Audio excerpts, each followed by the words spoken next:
Now on GMA with all the action at Wimbledon as the Grand Slam event heads into its final week. And joining us now, former professional tennis player James Blake, and now tennis analyst for ESPN. James, good morning to you. It's great to have you. Let's jump right into it here and start with the women, because American Emma Navarro knocking out the defending champ, advancing to the round of 16 and playing tomorrow. What do you think? You think she's our best chance of seeing an American take the title? Yeah, well, good morning, guys. Thanks for having me. I'm not sure she's the best chance. She had a great match yesterday, played really well against Krejcikova. Sorry, tough to pronounce that one. But I think Amanda Anisimova has a great chance as well. She may have to come up against Sabalenka in the semis, but I think she's playing much better. She took a break a couple years ago and playing exceptional tennis. So I think she's got a chance as well. And what about the men's side? Because we got Americans Taylor Fritz, Ben Shelton. They're also advancing to the round of 16. Fritz with a match today, so how are they looking?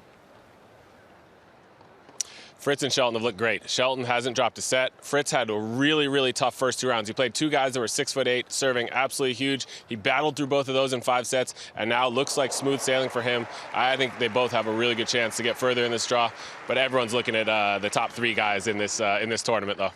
And James, at the French Open, Carlos Alcaraz defeated Jannik Sinner in a thrilling 5-setter, the longest French Open final in history. Do you think it will come down to them again? And also they're playing on grass, so does that give one of them an edge on the other?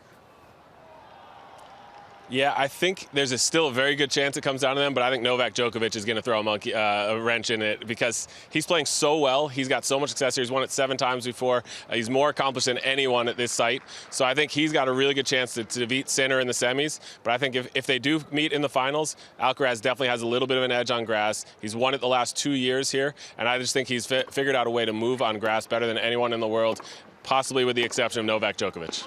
And speaking of grass, we know it's not a surface Americans typically play on. So what do they have to do to adjust in this tournament?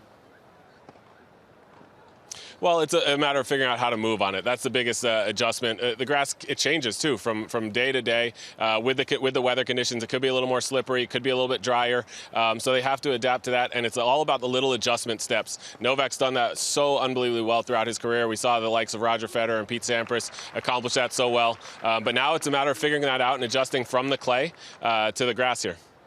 James, can we take a moment here to talk about Arthur Ashe?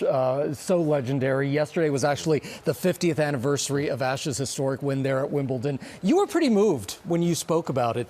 Tell us about his lasting impact on the game, what it means to you.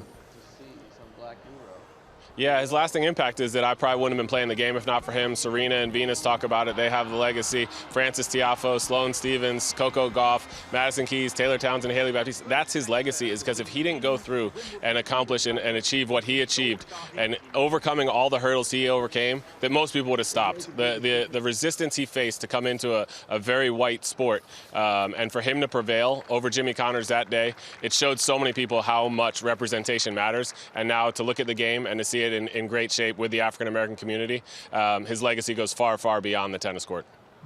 It certainly does, yeah. Well, James, thank you so much for joining us on this Sunday morning. Really appreciate it. Really looking forward to those games, too. My pleasure. Thanks for having me, guys. Yeah, anytime. And you can catch all the action at Wimbledon today on ESPN.